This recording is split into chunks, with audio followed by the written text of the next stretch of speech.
there's approximately 10 million infected individuals. The world is probably closer to 30 or 40 million. I think that if you look at people who have any experience and looked at the data, overwhelmingly they will tell you that it is not spread by casual contact.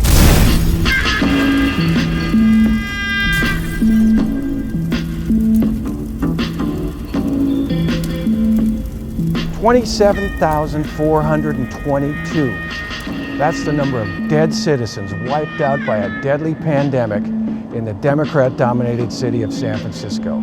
The feds, they attempted to combat this deadly virus by installing as pandemic czar one Dr. Anthony Fauci. But did Fauci use his power and access to funding to effectively deal with this pandemic? Or was he just a pawn of politically connected, powerful drug companies lining up to cash in on a virus? A virus that was allowed to spread like wildfire.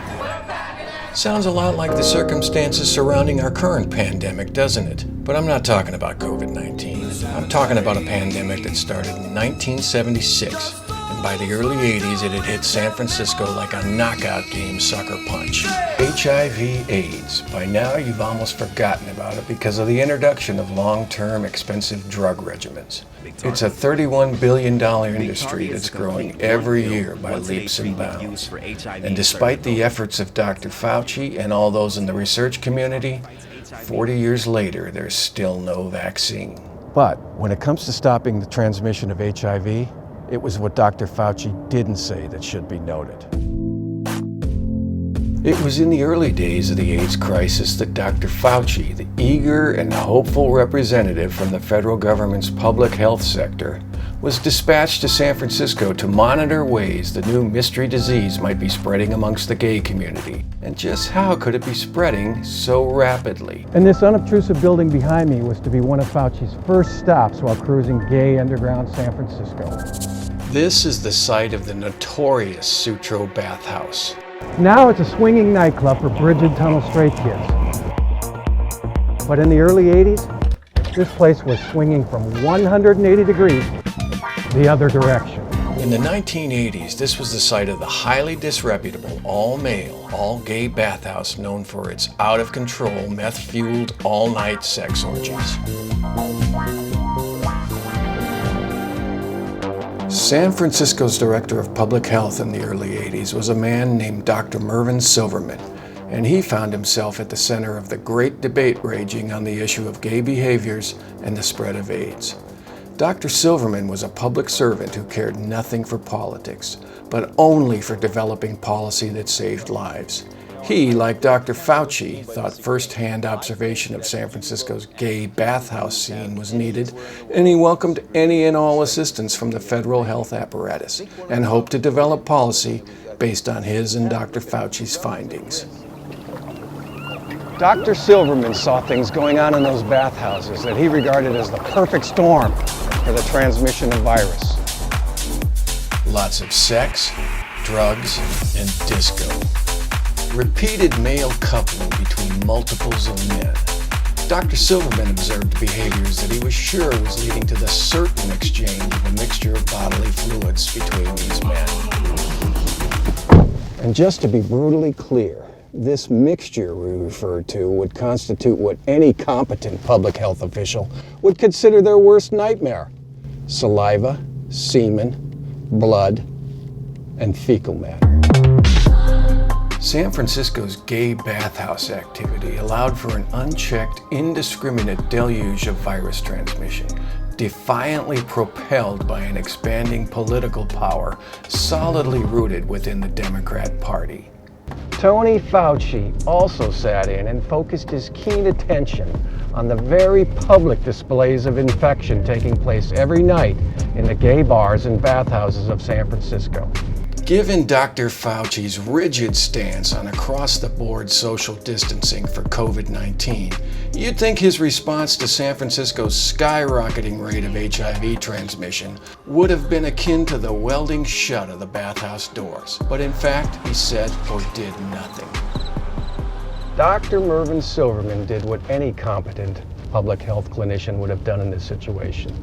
He called for the immediate closure of the bathhouses. And he did it over the deafening silence of highly respected federal bureaucrat Tony Fauci. Dr. Silverman's career was nearly ruined by this decree, as it quickly and predictably incurred the outraged wrath of radical activists who saw this as a homophobic scapegoating of the gay community. Because rather than standing shoulder to shoulder with Dr. Silverman in his brave effort to implement public health policy, Dr. Fauci foreshadowed his feeble COVID-19 leadership style and simply sidestepped the issue, thus avoiding the need to make a politically difficult and risky decision. He quietly got the hell out of San Francisco, and as any good clerk would do, he zealously guarded the all-important data he'd compiled while lurking the bathhouses of San Francisco. He rushed back to D.C., where bigwigs at Big Pharma eagerly awaited his return. Fauci dutifully reported to the drug companies the behavioral marketing info they so desperately craved about their massive new consumer base causing this roaring vector of HIV transmission. Okay, well that's HIV/AIDS. That's ancient history.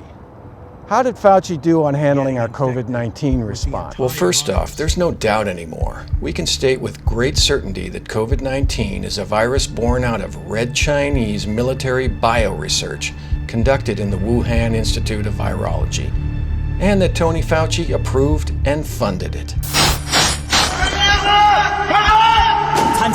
Fauci has defended his unholy alliance with the Chinese communists by stating under oath the work he funded was intended to develop the means to defeat a future more dangerous virus. This would be done through the study of superviruses they were creating in the lab using bat coronaviruses.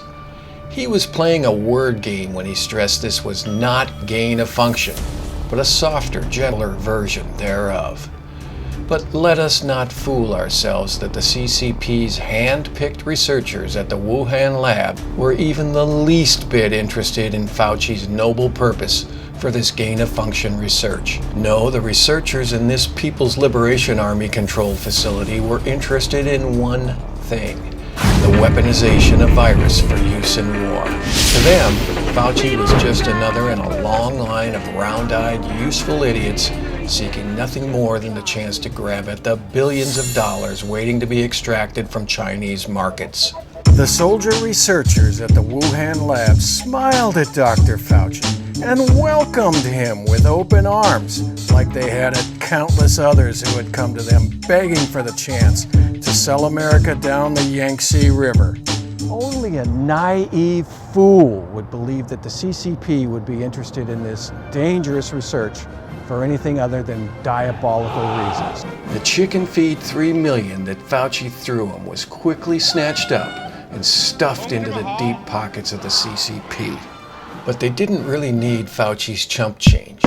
What they needed was a complicit dupe, one who would faithfully stand by to share culpability when the shit inevitably hit the fan.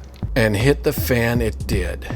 In January 2020, Fauci strongly advised against Trump's proposal to impose a ban on all travel from China.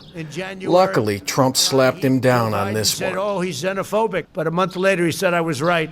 As you know, Dr. Fauci, a good guy, said, you don't need to do that. And when we kept tens of thousands of people out, he said Donald Trump saved tens of thousands of lives. From the get-go, Fauci was wrong about damn near everything. And it made one truly suspicious he just might be backing a different horse in the upcoming election.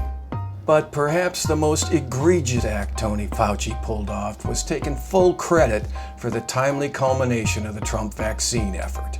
This, incredibly, after initially sowing great doubt about its very feasibility. If you're talking about who's going to get vaccinated in December or November, it is not going to be a large proportion of the population. This initial vaccine mistrust sown by Fauci and his Democrat buddies should leave no one surprised at our current state of widespread vaccine hesitancy. When we finally do, God willing, get a vaccine, who's going to take the shot? But if Donald Trump tells us that we should take it, I'm not taking it. So let's look back to the early years of the AIDS epidemic and remember how Fauci refused to jump into the politically charged fray of advising or even commenting on the infectious nature of certain gay sexual practices. His silence equated to death, for we must painfully recount that in the 1980s, HIV was a virus with a 100% mortality rate. Yet during his reign as COVID-19 czar, a virus with a mortality rate of around 1%, Lord Fauci was more than willing to forbid any and all behaviors average Americans engaged in, from youth soccer to singing in the church choir. It was all forbidden by Tony, and as a result, we became a severely divided country and the suicide rate skyrocketed. And as of today, many states and municipalities are preparing to criminalize vaccine refusal. This at a time where there is still no penalty for knowingly transmitting HIV to a sexual partner. Elites in the Democrat Party have freely admitted that they will never, ever again let a good crisis go to waste. And Tony Fauci was going to be the face of that crisis. On science. You're really attacking not only Dr. Anthony Fauci, you're attacking science. We at the Crime Tour must emphatically state that Tony Fauci has no real desire to follow the science and stop the spread of COVID if it is not politically to his advantage.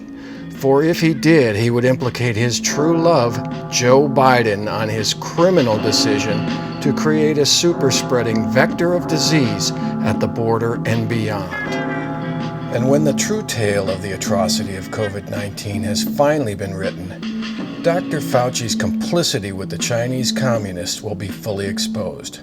But perhaps the most shameful chapter will be the one detailing Fauci's refusal to allow for the usage of any of the many safe and inexpensive therapeutics that were readily available from the outset of this act of biowarfare.